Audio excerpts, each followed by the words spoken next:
نحمده ونصلي ونسلم على رسوله الكريم أما بعد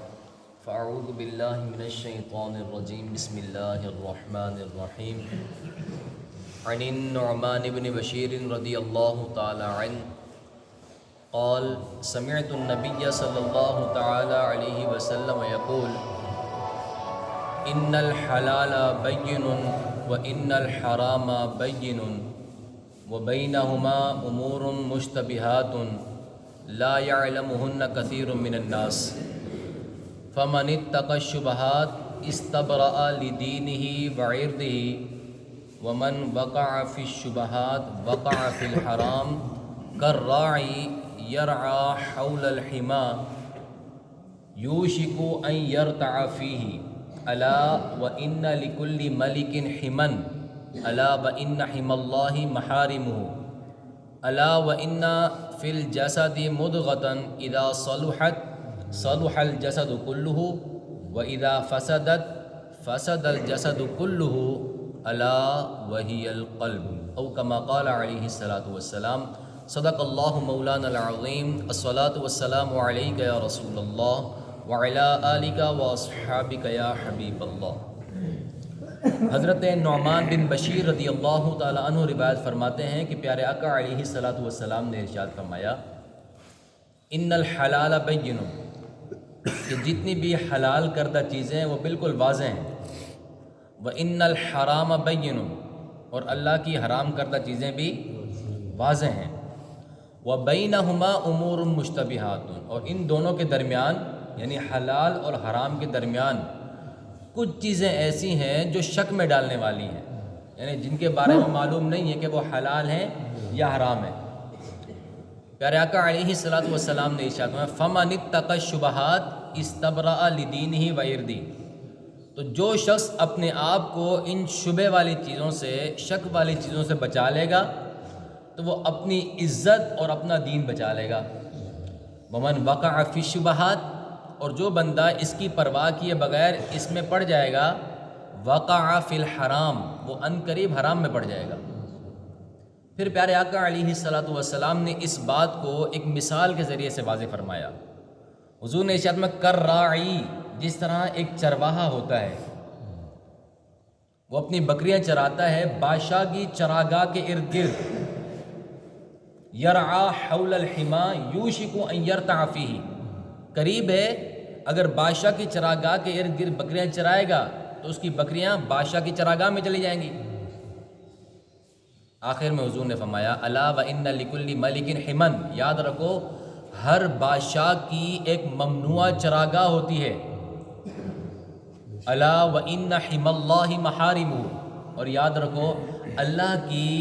ممنوع چراگاہ اس کی حرام کردہ چیزیں ہیں۔ آخر میں حضور نے فرمایا الا وان فی الجسد مضغۃ، جسم کے حصے میں، پورے جسم کے اندر ایک گوشت کا ٹکڑا ہے، اذا صلحت صلح الجسد کلہ، وہ ٹھیک رہے تو پورا جسم ٹھیک رہتا ہے، واذا فسدت فسد الجسد کلہ، وہ خراب ہو جائے پورا جسم ہی بگڑ جاتا ہے، الا وہی القلب، یاد رکھو وہ دل ہے۔ پیارے آقا علیہ الصلاۃ والسلام نے اس حدیث شریف کے اندر کچھ چیزوں کو واضح فرمایا ہے۔ اگر اس کے بنیادی مقصد کو دیکھیں تو وہ پیارے آقا علیہ الصلاۃ والسلام کا لوگوں کو مشتبہ چیزوں سے بچانا ہے۔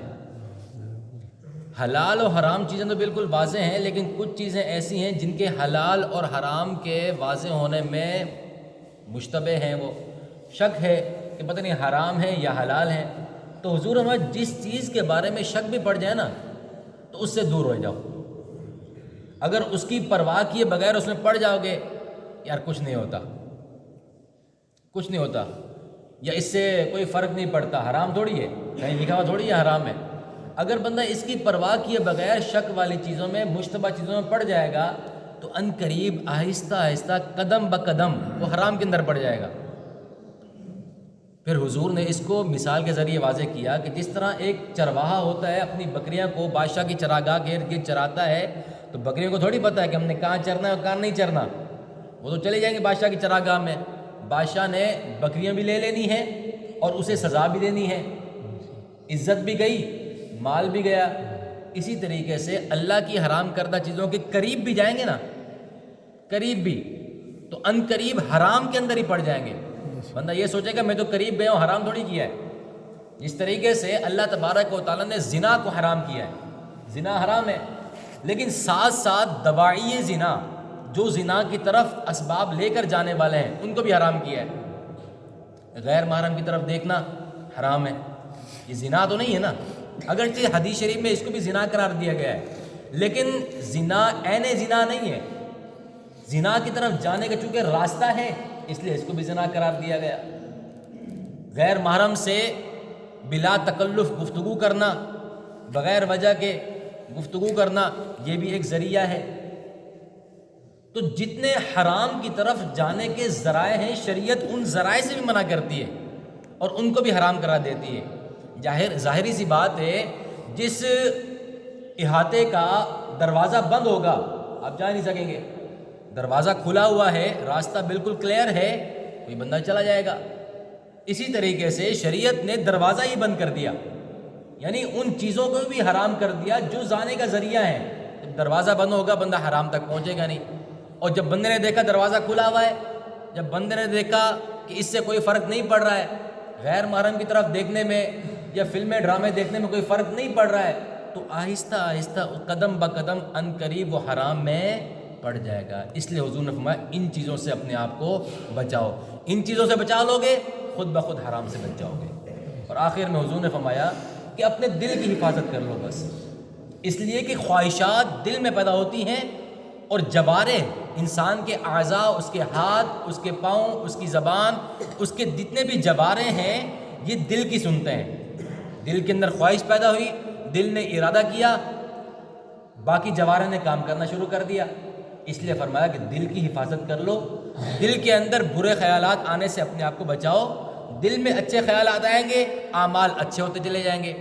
دل میں برے خیالات آئیں گے، اعمال برے ہوتے چلے جائیں گے۔ دل ٹھیک ہے پورا جسم ٹھیک ہے، اعمال ٹھیک ہیں، دل ٹھیک نہیں ہے تو اعمال ٹھیک نہیں ہو سکتے ہیں۔ دل کی حفاظت بہت ضروری ہے۔ اللہ تعالیٰ ہم سب کو عمل کی توفیق عطا فرمائے۔